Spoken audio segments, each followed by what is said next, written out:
बच्चों, let's read this question. The question says directions. These questions consist of two statements each, printed as assertion and reason. While answering these questions, you are required to choose any one of the following four responses.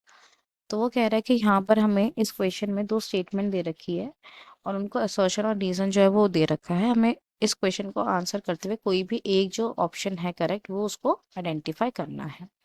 Assertion में हमें दे रखा है the first clinical therapy was given in 1990 to a 4 year old girl with adenosine deaminase deficiency. और reason दे रखा है the enzyme adenosine deaminase inhibits the immune system of human beings. यहाँ इस क्वेश्चन को solve करने के लिए जो हमारा की कंसेप्ट यूज होने वाला है that would be gene therapy. क्या यूज होगा? Gene therapy. Gene therapy basically एक ऐसा मेथड होता है जिसमें जो भी डिफेक्टिव जीन होता है ना, आप उसको करेक्ट कॉपी जो है उसकी वहां पर लगा देते हो। सो जीन थेरेपी एक ऐसा मेथड है जिसमें आप कोई भी डिफेक्टिव जीन है उसको आप क्या कर देते हो? करेक्ट कर देते हो। डिफेक्टिव जीन की जो करेक्ट कॉपी है आप उसको लगा देते हो। जब हम बात करते हैं जीन थेरेपी की, जीन थेरेपी जो है फॉर द फर्स्ट टाइम एक 4 year ओल्ड गर्ल पे की गई थी इन द ईयर 1990 और she was suffering from ADA deficiency. उसको जो है एडीए की डेफिशिएंसी थी। अब ये एडीए क्या होता है और इसमें क्या क्या प्रॉब्लम्स होती है हम उसको समझते हैं। देखो, मैंने बताया कि जो जीन थेरेपी है फॉर द फर्स्ट टाइम एक 4 year ओल्ड गर्ल को दी थी 1919 में और she was suffering from ADA deficiency. अब जो हमारी एडीए डेफिशिएंसी है उसमें नाम आ रहा है एडीए। एडीए बेसिकली एक एंजाइम का नाम है जिसका नाम है एडिनोसिन डी एमिनेज। ये जो एंजाइम है this enzyme is very much crucial और important for the immune system functioning. हमारे इम्यून सिस्टम की फंक्शनिंग के लिए ये जो एडीए एंजाइम है वो बहुत ही ज़्यादा क्या है? इम्पॉर्टेंट है। क्यों इम्पॉर्टेंट है उसको समझते हैं।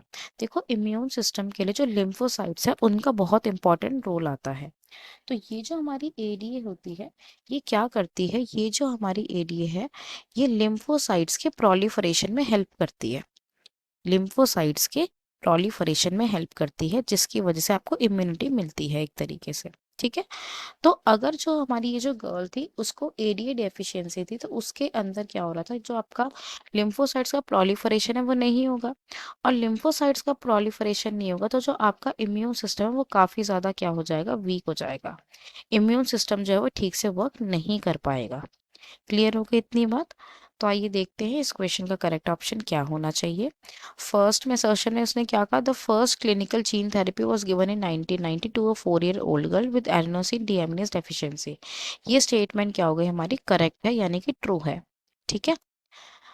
अब हम रीजन की बात करते हैं। रीजन क्या कह रहा है? The enzyme adenosine deaminase ADA inhibits the immune system of human beings. नहीं, ये जो आपका जो स्टेटमेंट है, जो रीजन है, ये क्या है? फॉल्स है।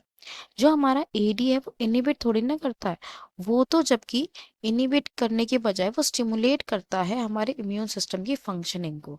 ठीक है। तो ये स्टेटमेंट फॉल्स हो गई। तो यानी कि असर्शन ट्रू है और रीजन फॉल्स है। तो देख लेते हैं इन चारों ऑप्शंस में से असर्शन ट्रू और रीजन फॉल्स कहाँ दे रखा? थर्ड स्टेटमेंट में।